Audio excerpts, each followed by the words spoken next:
Dia mbola ampifaliana hatrany tompoko no mifankahitantsika eto amin'ny YouTube ity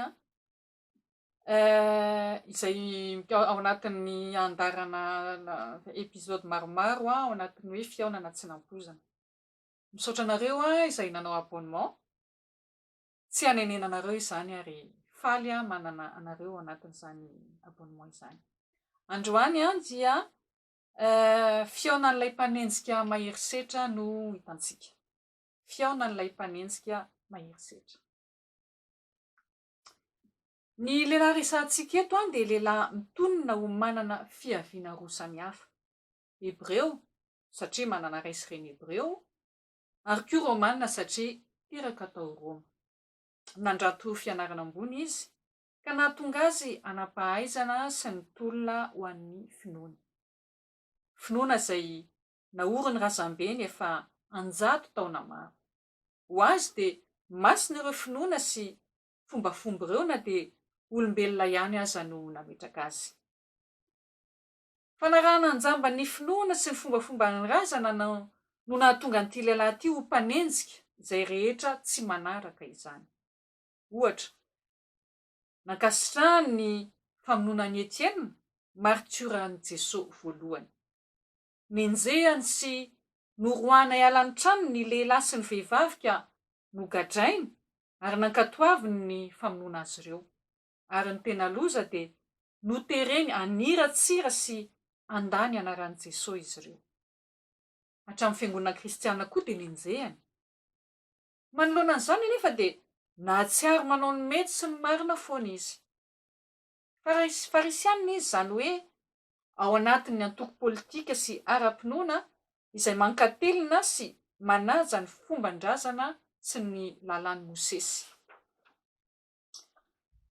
Ny filazantsara nefa dia mampiseho antsika fa ny farisianina dia tia manodina sy mandika ireo lalàna ireo araka izay itiavany azy.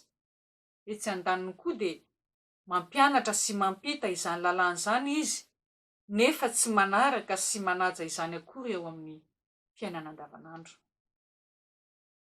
Olona niaina tao anaty fahatezerana ka nanenjika ireo mpiray-tandrazana taminy sy ny mpivahiny ity lehilahy ity. Tsy izy tokoa moa ve no nangataka taratasy fahazon-dalana tamin'ny lehiben'ny mpisorona mba handehanany ao amin'ny sinagogany Damasy mba hanagadrainy an'ireo mpanaraka an'i Jesosy? Niampody azy ireo any Jerosalema ary niamono azy ireo mihitsy azy angamba no tao an-tsaina. Olona manam-pahaizana ambony miaraka amin'ny kolontsaina roa samihafa, nanana toetra-pitolona, masika, entitra, teo amin'ny fanajana ny finoana. Aminy izay rehetra mahakasika ny Jesosy dia tokony foanana. Teny an-dalana ho an'i Damasy ary teo am-pieritrretana ny fomba fiady no nitranga ity fihaonana tsy nampoizina ity. Indro avy any an-danitra nisy fahazavana mahery nandrakotra azy ary nanjera azy tamin-tany. Naheno feo manontany azy izy manao hoe, Saoly, Saoly, nahoana no manenjika ahy ianao? Izy tokoa mantsy no Saoly. Saingy izy tsy nahafantatra n'ilay niantso azy. Izao no Jesosy izay injehinao, hoy ny feo. Lasa nalefaka teo ilay lehilahy mahery sy tsy natahotra n'inon'inona. Inona no tianao ataoko tompoko? Hoy izy. Sady jenjina ny masony, tsy nahita intsony. Niova ho malemy fanahy ilay mpanenjika sy feno fahatezerana teo aloha. Ianao izay mihaino io koa dia mety hitovy amin'ny Saoly, satria noho ny kolontsaina izay nolovanao, noho ny finoana manokana, ary mety noho ny maha-kristianina anao aza, dia lasa manenjika na manohitra ireo mpinaon'i Jesosy ianao. Mety misy finonom-poana, na finoana diso na fady, saingy tsy inona ireny fa zavatra napetraky ny olombelona ihany. Ny mpitondra, ny mpisorona na ny razana dia maty avokoa. Izany hoe, ny mpampianatra izay inonao dia maty, resy teo amin'ny hazo fijaliana, Anika lasa miasa ho an'ny fahafatesana sy ny aizina ianao fa tsy ho an'ny fiainana.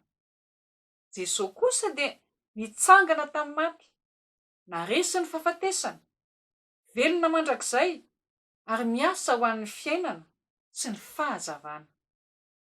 Ajanony ary ilozo manomboka androany izany fombafomba sy finoana taloha izany. Atsaharo hatreo ny fanimbazibana sy ny fanoherana ny Tompo Jesosy.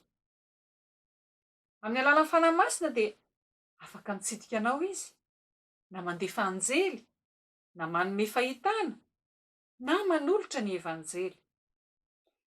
Jesosy dia nijaly teo amin'ny hazo fijaliana. Mba tsy ho voafatotry ny fomban-drazana sy ny fombafomba ny tany intsony ianao, fa kosa ahalala sy ahazo ny famonjena nomeny teo amin'ny hazo fijaliana. Ary mamela heloka hatramin'ireo izay manenjika azy mafy indrindra ary izy. Tahaka ny Saoly avy any Tarsisy, Jesosy dia afaka manafaka anao amin'io hazakazaka ratsy io.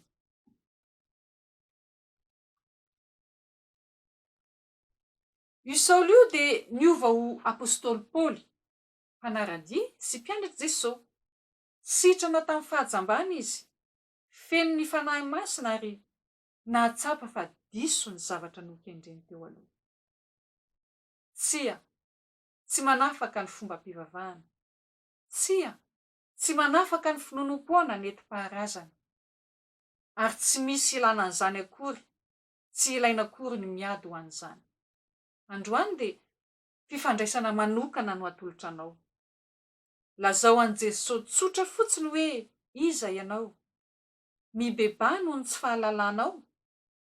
Mibeba noho ny amafisam-ponao sy noho ny sampinao.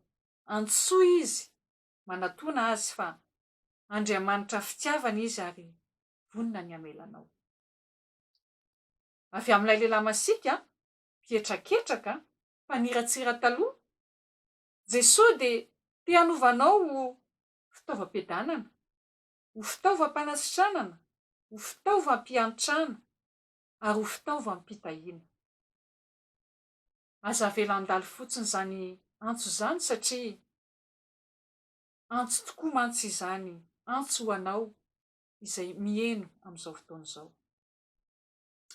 Ho famaranana, inona no azonao raisina ho amin'ity tantara ity?